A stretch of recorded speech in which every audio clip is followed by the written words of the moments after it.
Good morning, everyone. Hope everyone's excited and happy and great and gracious. Hello, Maria. Hello, Facebook. Hello, YouTube. What's going on? What's going on?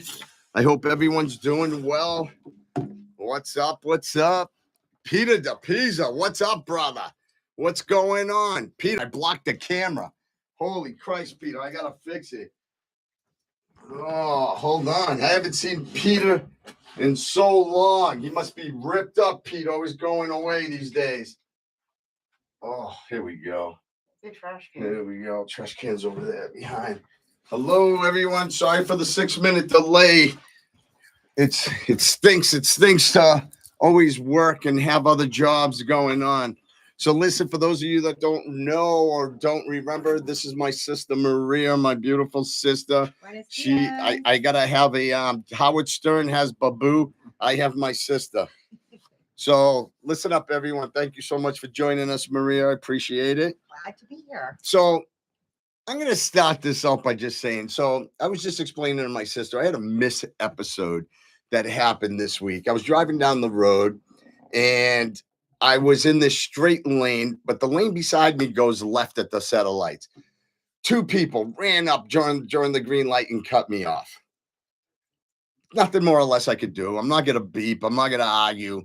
But what happened was it ended up having me in the middle of the road in the intersection. And I couldn't go until the other light after us turned so the vehicle could go. This lady starts beeping at me in rage. And I looked at her and I go, you saw what just happened. I can't even drive forward because these two cars are now still stuck in the middle where I can't go anywhere. So I'm looking at the lady like there's nothing I can do. And she's giving me the finger, F you, you mother effer. So I just turned my radio up and looked straight until these idiots that cut me off could move forward.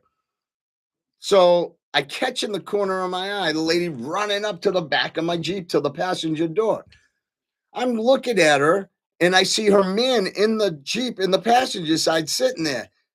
I'm looking at her and I see her with her hand up like this. And I'm like, what is she doing? So I looked and the kid gets out. So the kid gets out. I'm like, dude, do yourself a favor. I know you've heard this over and over again, but I'm not the guy. And I says, I'm not even looking for this. He goes, no. And he looks at me, goes, Felipe. I said, yeah. He goes, oh my God. He goes, so sorry. I go, dude, we're good. And he goes and grabs her and she starts to try to wrestle with him. He gets her in the Jeep yelling at her. And I'm like, I felt so bad for him. I was like, bro, I feel so bad for you. And he's just shaking his head. And I've never seen anyone so enraged in my life over a stupid little traffic jam. So they drove off. She almost hit these other cars. She went on the wrong side of the road, went over this speed bump thing, almost hit the yellow pole that was there. And I was like, you're willing to risk the destruction of your vehicle, the destruction of possibly harming and hurting somebody that is in the passenger that you love, jumping on the wrong side of the road that could have gotten another vehicle to clip them. And I just took it all in. So, I was talking to a few of my guys at the gym about it, and they started telling me stuff about, oh, you don't know this and you don't know that. I got in this. I was drinking with my wife and some bozo in this bar banged into me. And I'm like, really? At this age, we're still dealing with that type of bullshit? Yes. So I asked Maria, since she has road rages all the time. Definitely. I said, why don't you come on for this episode since you like to always argue?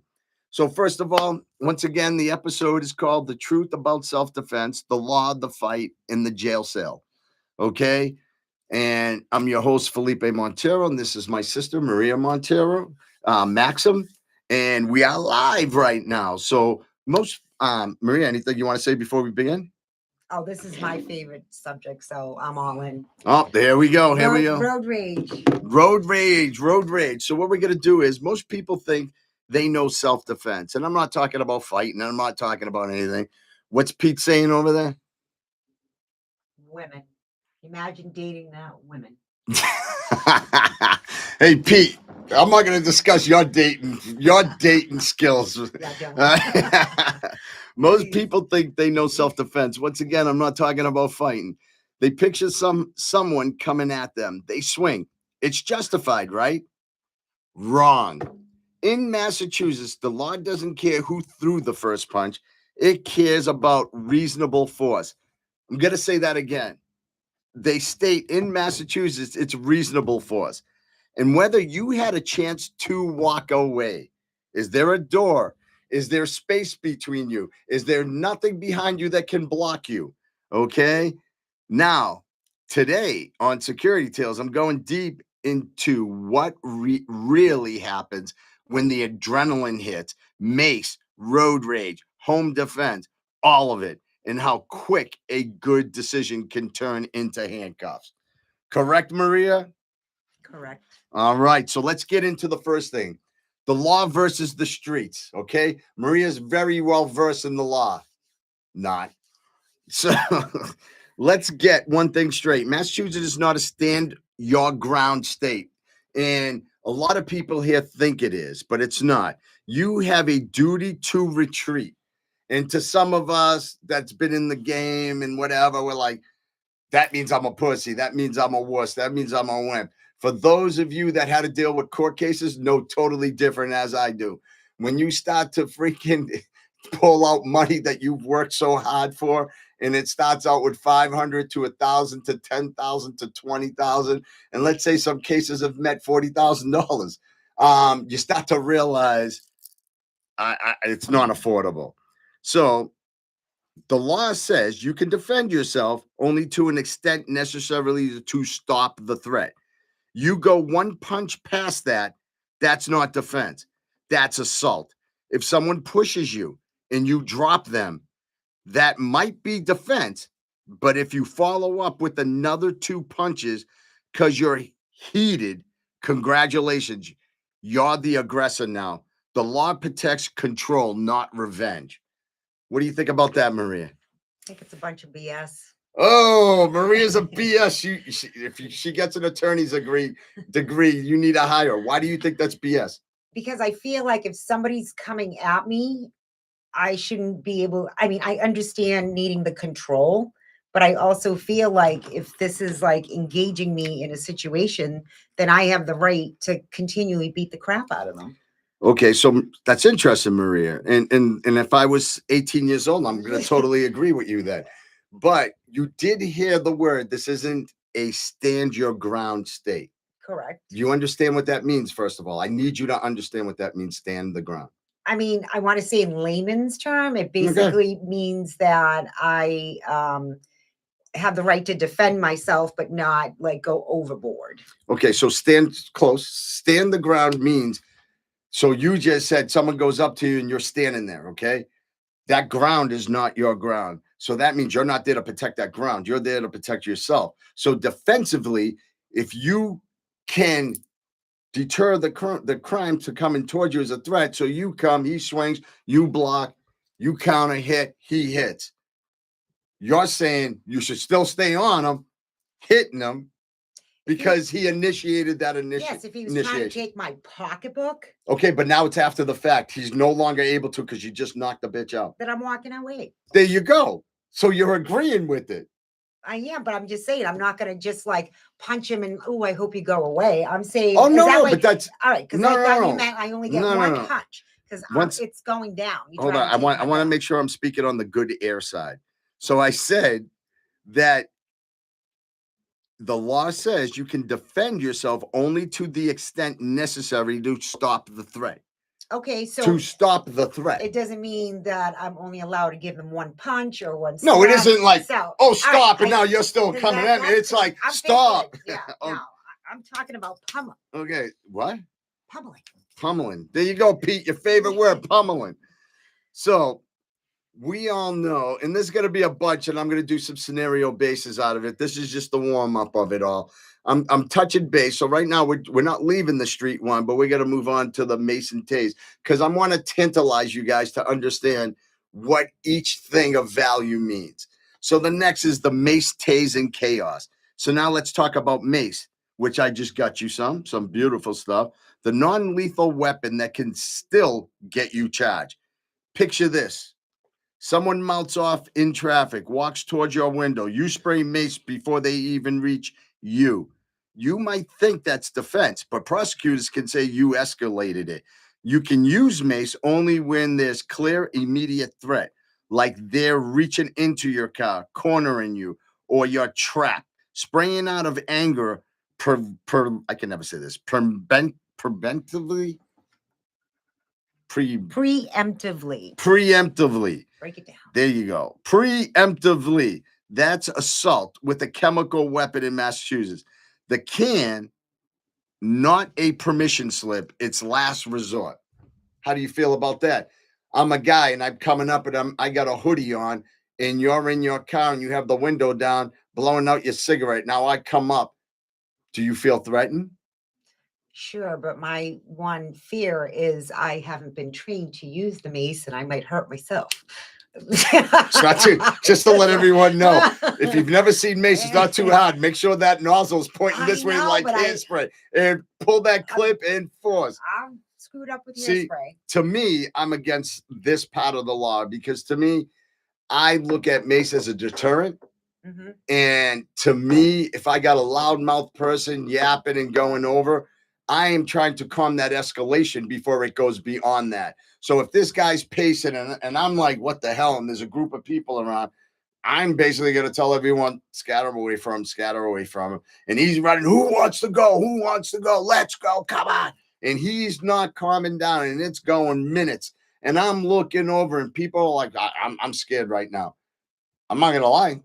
I'm macing you right there and then. And when the cops come, I'm going to say, look at everyone's cameras on their phone. This guy was escalating. He was a threat. There was way too many of us. If I left, there was other people coming in the public. I would feel guilty if I didn't deter this guy immediately to bring him down, not physically, just mace. Because mace you can wash off. Fist and legs sometimes can lead to broken bones. So I'm a little different when it comes to this mace, but there is a law, So how do you feel about that, Maria? Again, Maria's like, screw that shit. I'm macing everybody. You wave at me. He gave me the finger. No, that was actually a wave. Good God. Well, being somebody who has an LTC and I have mace. Danger. Maria hasn't bought a gun yet because she hasn't found one in what? What's rose gold? Rose gold. Said. Thank you. Yeah, she needs to find a rose gold gun. Rose gold. So she's not buying one until she gets a rose gold.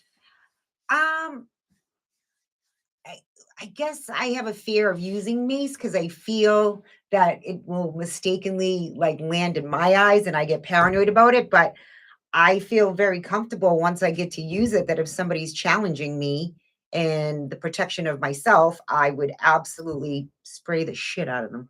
Well, just to let you know, if you're in fear of mace, then you spray while backing up, not towards. Okay. So that I could tell you. So if you spray it, does it have? It goes direct. It doesn't come up. But the wind, back? if the wind is strong enough, it'll blow back.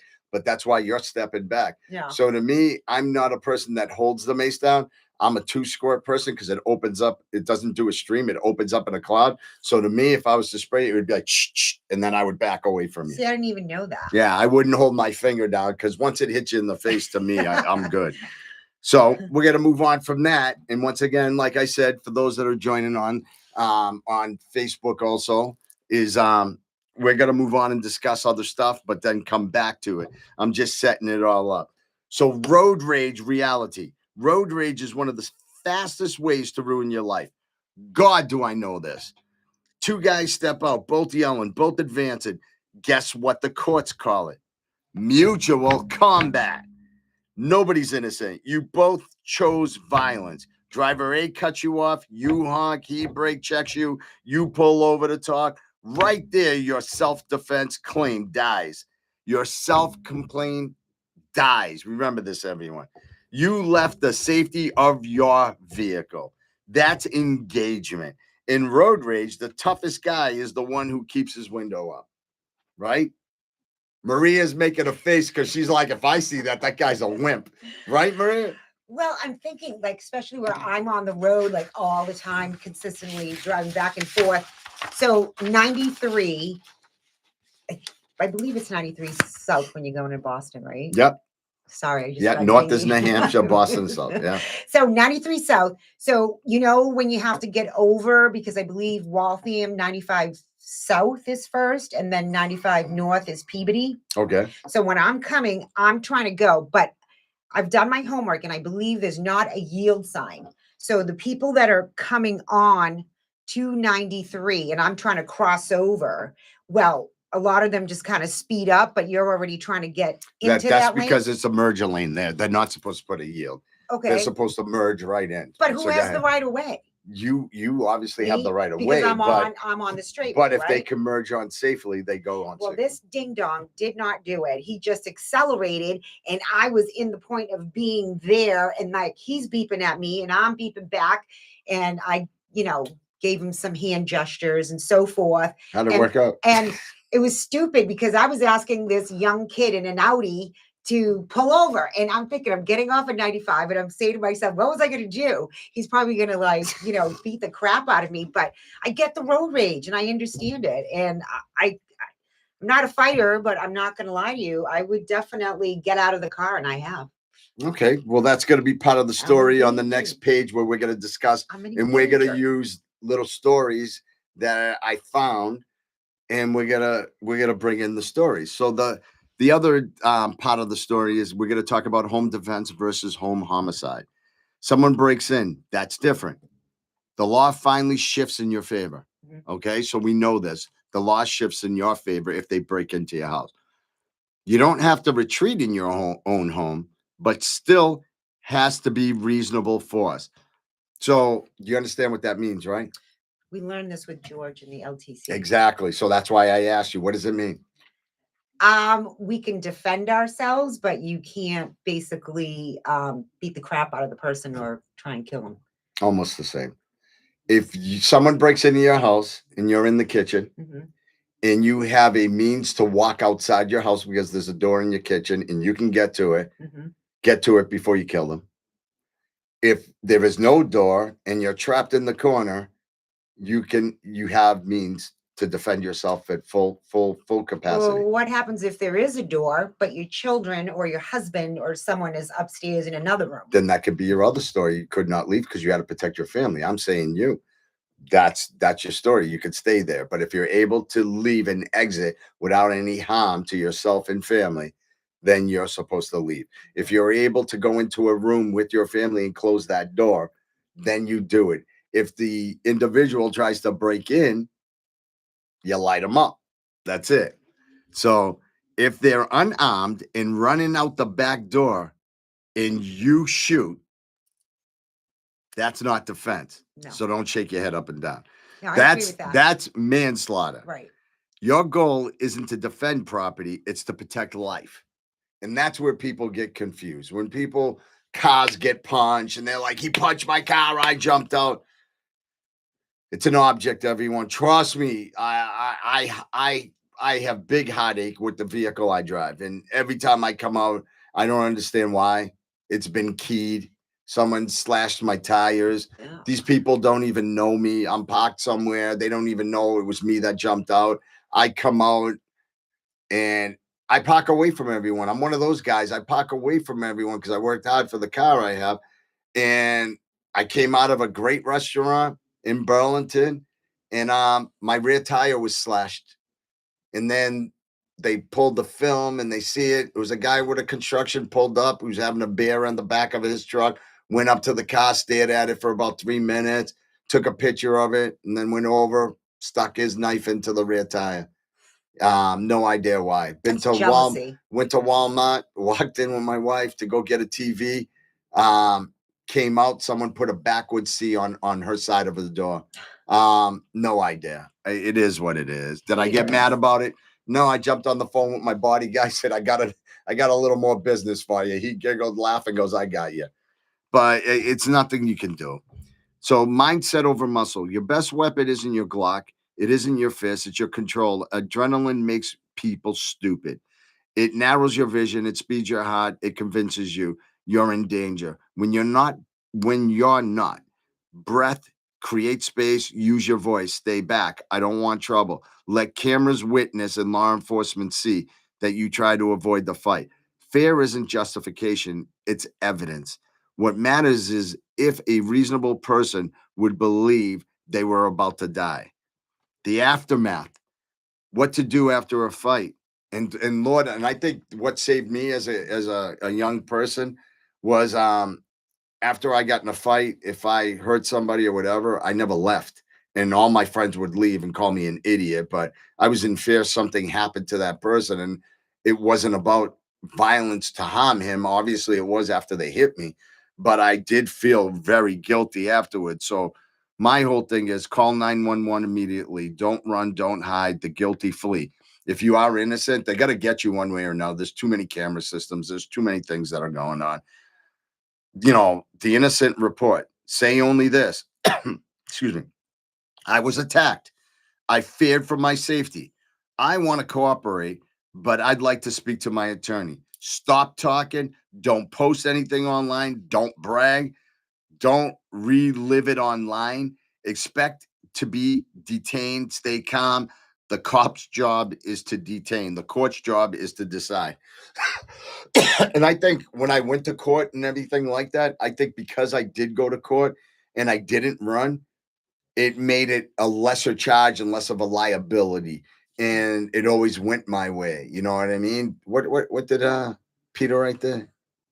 You're still going to get charged, and you're going to need to hire a lawyer for $100,000 to decide. Is that a personal story? I wasn't gonna say personal. I was gonna say, Pete, you got a friend? Maria goes right for the personal. Oh, just to let you know, shout out to my boy Orlando representing Boxing Fitness. I still got my gloves on for you, mad love. So we're gonna get back to it now.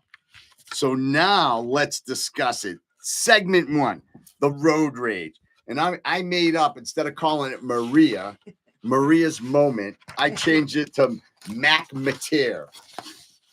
What the heck is that? I don't know. It was just something I came up with fast. Instead of Maria Montero, I said Mac Mateer, James McTeer. So a guy named James McTeer was driving home from work at 5:30 p.m. on Route 128. Somebody cuts him off, brake checks him, flips him off. You know the type. James honks his horn. The guy pulls over, gets out, and starts walking up his window screaming.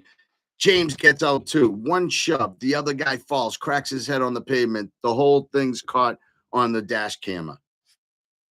Go ahead, Maria. What happens? They got into a fight.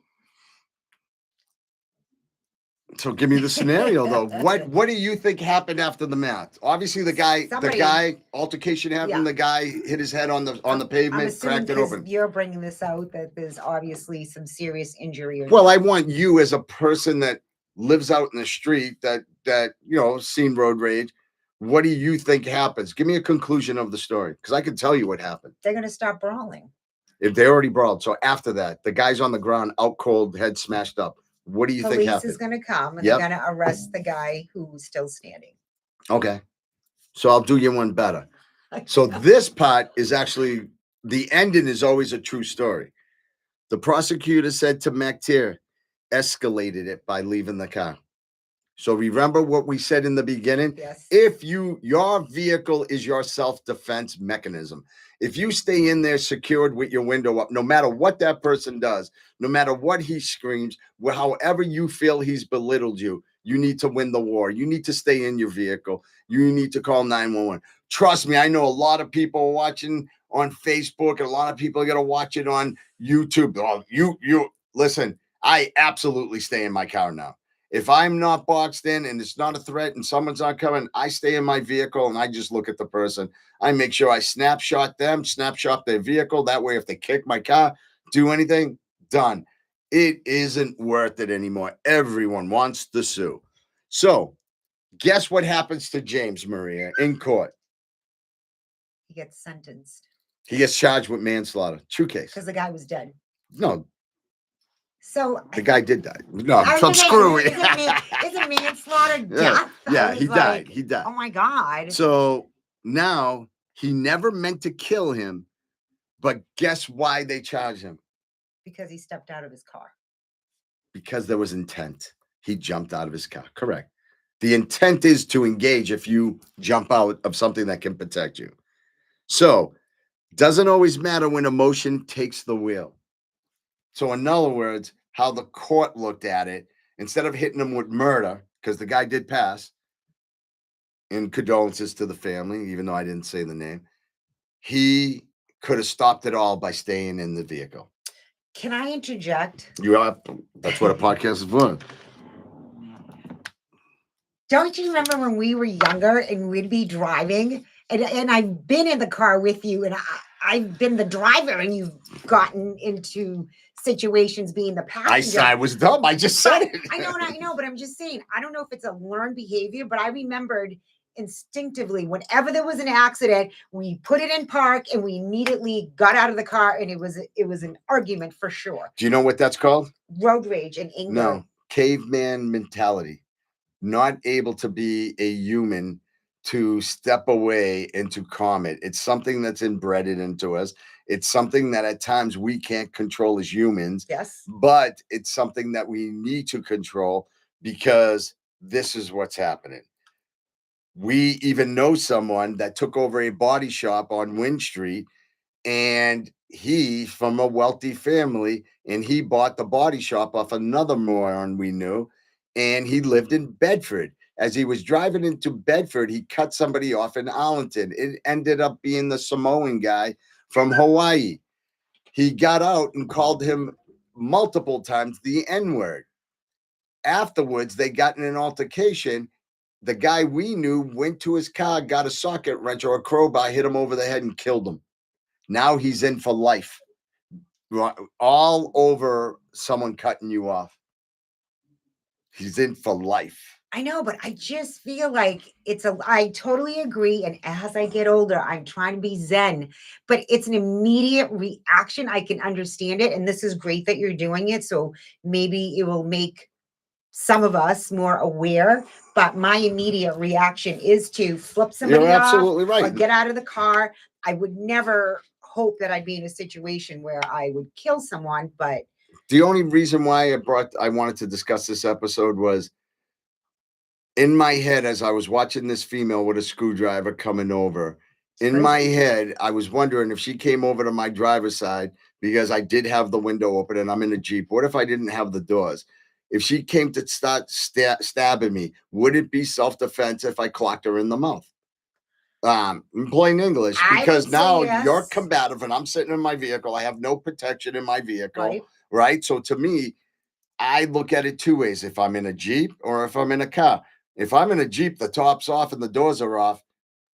Where's my means of protection in the mobile? Right. So there might be something different in the law with that. But the whole thing is what everyone seems to forget, the second you step out of your vehicle and you go from defending yourself to joining the fight. So just remember this.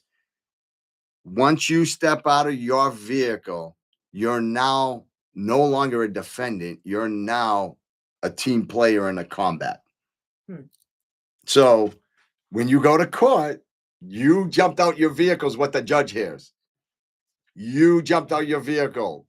So now that person came out. Now, if you stayed in, call 911. Guess what? You know? So that is an option. Road rage is 10 seconds. And this is what I'm going to explain. So I looked it up and it's proven. Road rage is 10 seconds of emotions that can cost you 10 years of freedom.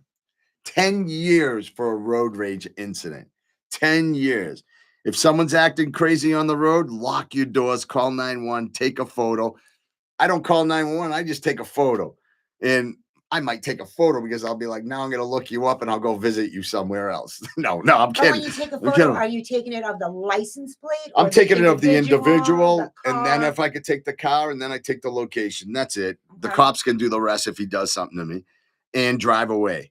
That's if I'm able to drive away. If I'm not, then I call the cops, say the guy's standing in front of my car and he's yelling, screaming at me. And the only reason why I'm going to say is because when it goes to trial, the calm one always looks like the victim. So remember, is it an art of manipulation? It could be. I'm not going to lie to you. When I was younger and stupid, I realized mace can do wonders if a person doesn't jump out their vehicle. And I would spray their radiator, their door handles, and everything. Because once they touch it, they're getting it all over themselves. So not advice to anyone to do it, but it is what it is. So anything on that before I move on? Sorry, everybody keeps, and I can't figure out how to That's shut why my phone. you just click the side off. No, So it goes to silence. does it? Excuse me. No, the side button. See this thing? You have one of these? No, You don't have this? no, You don't have a turn on? I don't. I have to hit. See, look, now it's on Google Assistant. It's because you got a stupid Android. iPhones. Sorry. Forget that. So we're gonna talk about chaos in a bar fight. Everybody loses here. Everybody. And of course, I'm gonna use the infamous Southie. So let's say South Boston 2019. Let's just say there's a regular guy called Michael Torres, 31. He's a working man, 2 kids. He's out for some drinks with his friends in Southie. So if everybody knows, the last name Torres, what is not Irish, right? So do we go to Southie? So somebody bumps into him, spills a beer, words fly, their fist, then fist. Cameras catch him throwing the second punch. The other guy loses teeth. Michael's arrested for assault and battery, causing seriously bodily injuries.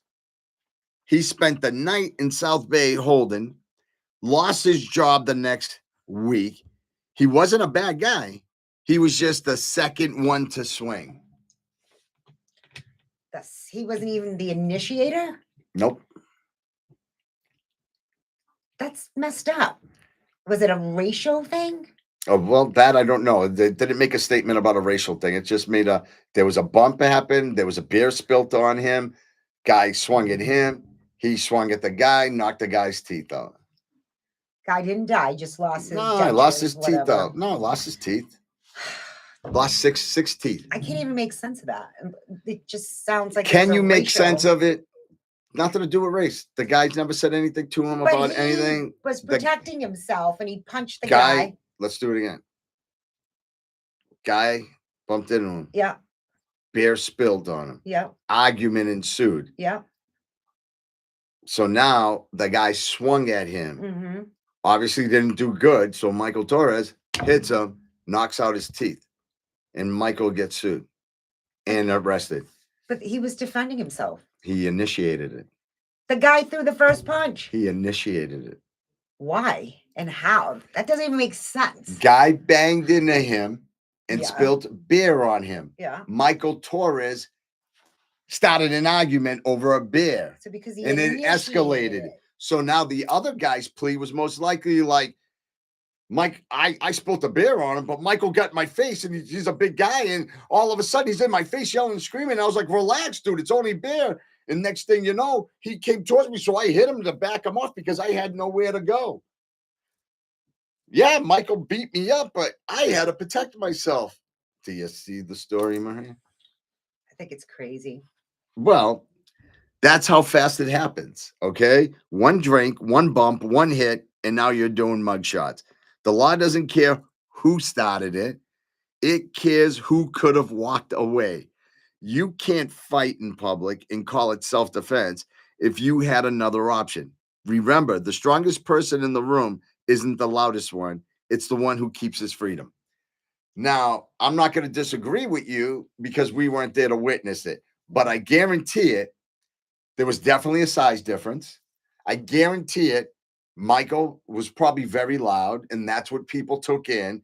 So Michael didn't see, hey, listen, all right, it's a bear, dude. It's cool. Walk on. Instead, he kept pushing forward to the guy that the kid had to protect himself. Did he have a buzz? Well, he just got off duty. It didn't off from work, so it didn't really say that. Yeah, my curiosity is because sometimes, what's the verbiage that alcohol can give you liquid courage? Beer balls. That was the word I didn't want to use. Beer balls. Everyone's tougher with some drinks in them. I get liquid courage all the time. Yeah. So listen, we're gonna move on from there since another story that Maria has failed on. So we're going to go to segment 3, mindset over muscle. I've been with fighters. I've been in real situations. The real battle isn't your fist. It's your ego. Because the body reacts on how the brain tells it to, you've got to train to calm yourself from chaos. I kind of want to kind of just say that because before I move on, because this is actually a gym fight thing that had occurred. This is a sensei that's actually speaking about this. One of my students, he says his name is Andre, right? He was jumped outside the gym, literally. And I'm like, dude, you're lying. What idiots are going to pull up to a dojo where there's all these guys that are training in martial arts, jiu-jitsu, whatever type of art form. I'm not going to subject it to one, but whatever art form. And you're going to do this. But Andre is the sensei. Andre is the student of the sensei. Okay. Just got through. And just to let you know, he's been with them for 9 years of training. So 3 guys wanted his bag. He backed up, kept his distance, hands up, and he was talking calmly. The camera showed him trying to de-escalate the whole time. They swung first. He defended himself clean. What happened to him? Did he get jumped? Did they jump the bag? He defended himself. What happened? Oh, well, he is a trained person. And he is 24 years old, been training 9 years, quiet kid, came out with his book bag, walked outside the gym. 3 guys walked up to him.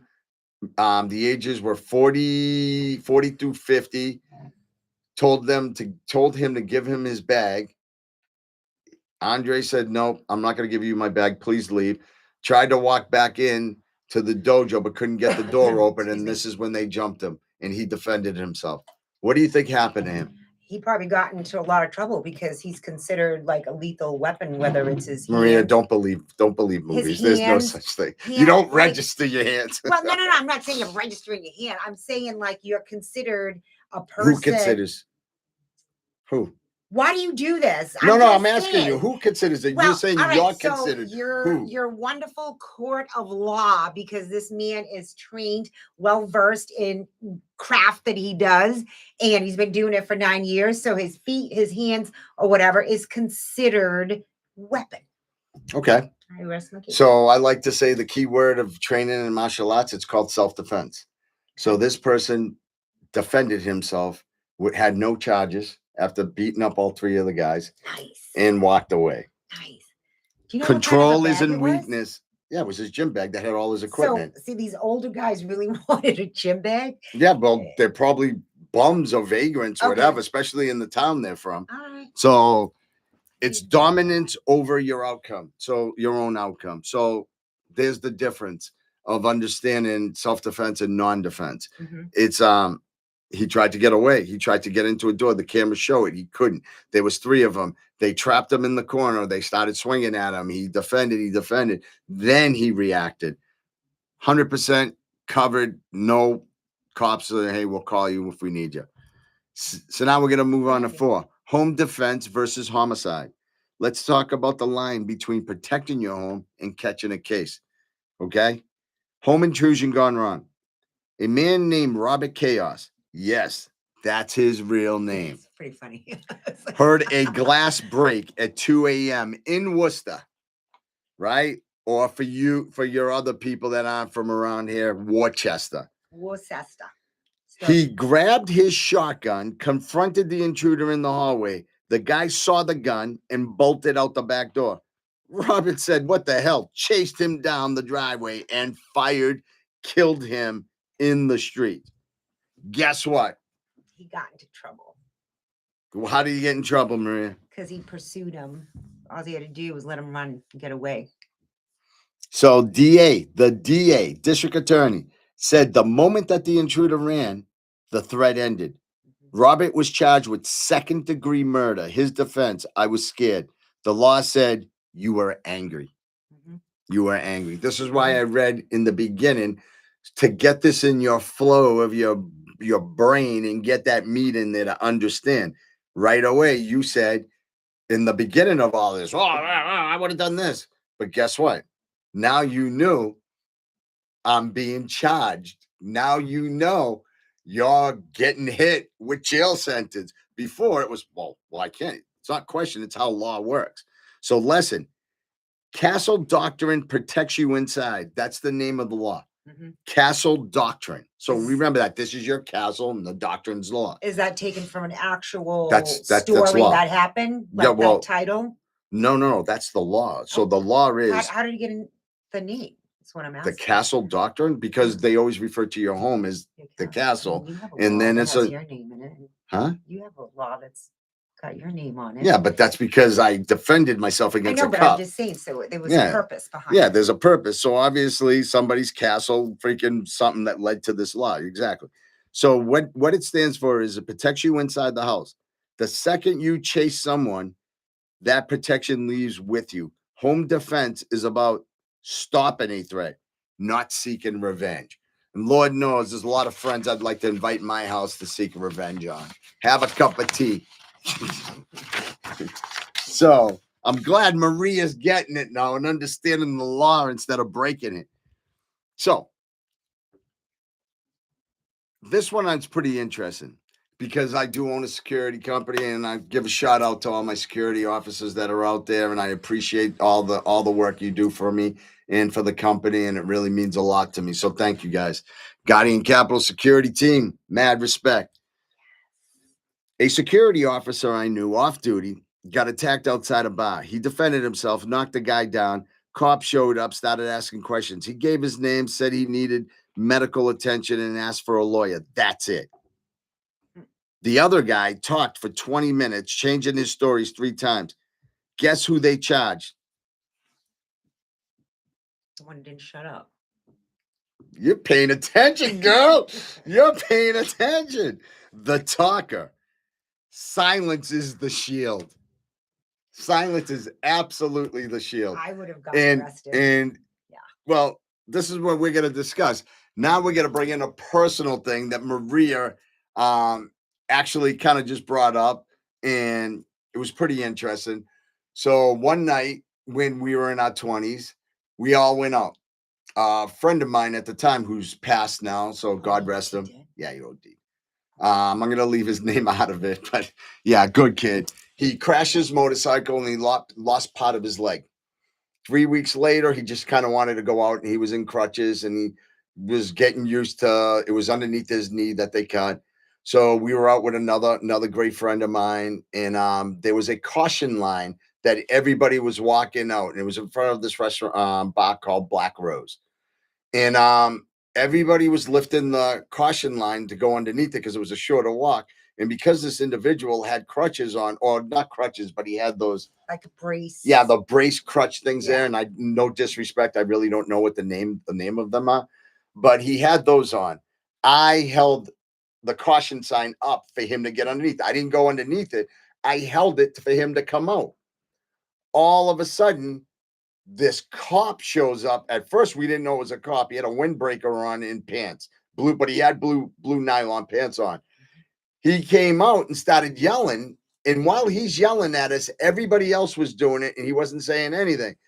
So I also, a month before that, or 3 weeks before that, I ended up in an altercation or whatever. Person tried to stab me. So I defended myself, but I had a brace on, and the brace had my hand stuck to my chest. So it was strapped up because the tendons and ligaments were all redone, and I had a button on my thumb to hold the tendons in. So I was just talking to the cop, and I go, he didn't do anything anybody else ain't doing or isn't doing. Next thing you know, the kid I'm with, he kind of starts arguing, which I'm not going to deny it. He goes, I didn't do anything. You're going to pick on me because I'm small and on crutch. The cop pushes him. He hits the ground and starts screaming. I, in turn, just turn around and go, what the are you doing? Next thing you know, he pulls the gun out, puts it to my head. And for those of you that know me, I've already been shot. So my sister sees the weapon come out. She jumps in front of me and the gun and starts yelling at the cop, that's my brother. Get that gun out of his face. Then he calls for backup and saying he was assaulted. We've never touched the guy. We've never interacted with the guy. And even the people that were all there when all the cops showed up, I sat quiet. I ended up getting cuffed up. I ended up going into area A. I got arrested and I was sitting there, and this cop was so hyped up that he was pacing back and forth telling them to let him in the cell so he could beat me up. And it got to the point where I said to him, "Hey, listen, we can meet after this and all this," which I should have kept my mouth quiet, which then ended up being brought up in the court case. And needless to say, the individual that I was with, that God rest his soul, that ended up being pushed over, he was very wealthy, his family was. They had a very big attorney. They went in and investigated this officer, investigated the whole thing. It became a law. Go to find out this cop was known for doing things like this. He would wait for dudes were cuffed up. He would hit them. He would constantly pull out his gun. He would do all these things. He ended up being termed, but huh? I said, good. He was a Yeah. jerk. So they actually made a law out of it, my name and the person who's passed name out of it, which gave you the right to look into a police officer's file that has said that you've threatened or caused harm to him. Then you have the right to also look to see what this person did. So it was a pretty interesting time in my life, and especially to deal with so many interactions like that when everybody goes, Jesus Christ, Felipe, only to you. But my sister was right here to tell you exactly, right? Oh yeah, I remember being in between you, and I'm like, you shoot him, you shoot me. You know, kept Yeah. going back and forth, but he was pretty cocky. He almost seemed like somebody that was sorry on steroids and pretty aggressive. Oh, he was, and that's what one of the You know? things that came out of the case. They asked for Yeah. a drug test, and it came out that he was on steroids and Yeah, other things. his So, energy was just off. Terrible. so listen. Before I say anything, I'm going to go to the Facebook to see if anybody has any questions. Obviously, Peter, you just sat there and listened, so nothing to say. So, what I would like to do is just discuss a checklist. So, your checklist to any of these things is always call 911 first. First caller, first victim. That I've learned. First caller, first victim. You understand that? No, So, meaning whoever calls first is the victim. is who they're going to document in that case. Okay. So, that's the person that felt threatened first. Okay. Get medical help, even if you don't need it. Request it. Really? Your injuries tell the story. Hmm. So if they come in and they're looking at you and you don't have any injuries, but yet you're emotionally distraught, all this is going to be documented. It's going to be, oh my God, I can't believe that happened. Oh my God, Jesus, I have a kid at home. I just want to go home. Well, that It's turns all into that. PTSD. Well, so exactly. that's So you want this. understood. You preserve your evidence. You preserve clothing. You preserve photos. You preserve the scene. Meaning, don't get your car fixed. If the person decides to put a screwdriver through the door, don't fix it. Let it sit in there until all evidence are collected. On top of it, if there's a situation like that that's occurring, try to gather witnesses. Try to say, hey, please, I need your help on this. You saw what happened, Immediately, I hate to tell you this, I always got attorneys in my hand. I got 4 attorneys I can just call right away. So always have an attorney that you trust, an attorney that you can basically speak to. I know a lot of people say, well, this will never happen to me. It'll never happen to me. Just get your checklist, because in case it does, you know what you've done. And number one thing, please don't be like these idiots. Don't post it online, because why? DAs love screenshots. Evidence. Okay. You survived the fight. Now survive the system. That's all you got to do. You survived something that you were involved with. Now survive yourself. Okay. So, one thing I want to say is, if you have never been in a holding cell, okay, I hate to tell you, I've been a lot, and I've worked prisons, and I know what they're like. So let me tell you something. It's cold. It's loud. Oh my God, it smells like regret. Not piss, not feces, none of that. It smells like regret. Okay. You're sitting on a metal bench thinking about 1 second you wish you could have taken back. That 1 freaking second you could have taken it. You don't get your freedom back that night. And this is just something that's in your thoughts. Think of it. They're taking your belt. They're taking your shoelaces. This is simple arrest. They're taking anything of value that you feel is part of you, yourself, is now lost. Then you walk into this cold room. God bless you if it's a single cell and you're not sitting next to this scumbag drunk moron that you're probably going to catch a case off if he doesn't shut up. Oh my God, just shut up. Okay. So I tell my officers, I tell everybody, every punch you throw writes a page in your record. Okay. It sucks. It sucks. So self defense isn't about fighting, it's about surviving. Hence the word self defense in martial arts. It wasn't developed so combative, even though there was martial arts that was to go out and use in war and to take out people. But different times, we should change the times now. It's about surviving everything after the law, the judge, the guilt, the cameras, the social media warriors. Choose awareness over anger, mindset over muscle, freedom over pride. Think about this. If we all educated ourselves this way, where would the world be? Probably at peace. At peace, correct. The world would be at peace. Instead of just saying, hey, bro, I get it. I've done it myself. Sorry. You know, even though one thing that irks me is the person that pushes the carriages in a goddamn Stop and Shop and hits the back of my heel and then acts like they didn't mean to do it. I'm not going to lie. That sometimes I want to reach over and smack you right in the mouth. That's an immediate okay. Smack. So to me, that's a reaction. When you do that, that's just my forte. So listen, let me see. Michael Wong. Michael, get to work. As opposed to the regular crutches, underarm crutches. Thank you, Mike. I figures you would know that. They're offering, this is Michael again. Michael Lauer again. Who cares? Michael again. All right, Michael, I get it. You're on it. Angolf, shouldn't you be working? Why are you with while working? Me? Yeah, okay, kid. Jennifer McManus is watching. Hello, Jen. Hi, Jen. Hello, Jen. Shout out to Jen. Mike again. Angolf. Kevin Curry. Shout out, Kevin. I don't know why Angolf keeps putting punching gloves on. Maybe because the Angolf should be one of my road rage stories, right?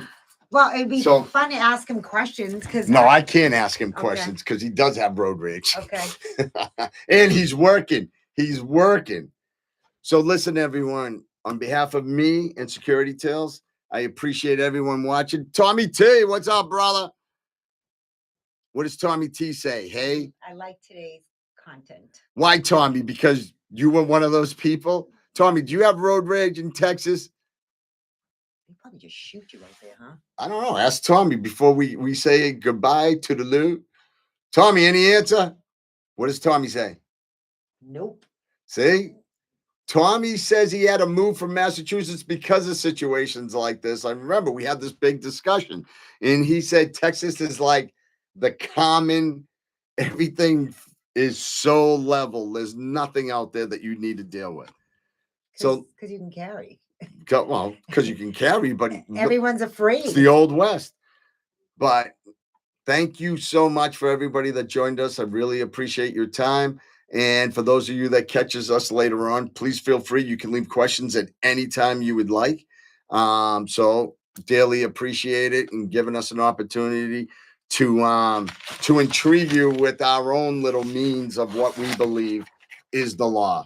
Maria, anything to say to everybody? Super informative. I think I need to take some anger management courses. God, and yes.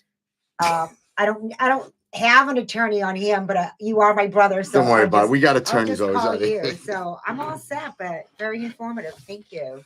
All right, everyone. Thank you on behalf of Security Tales, and hope to see you next week. And I will be here. And thank you so much, Facebook.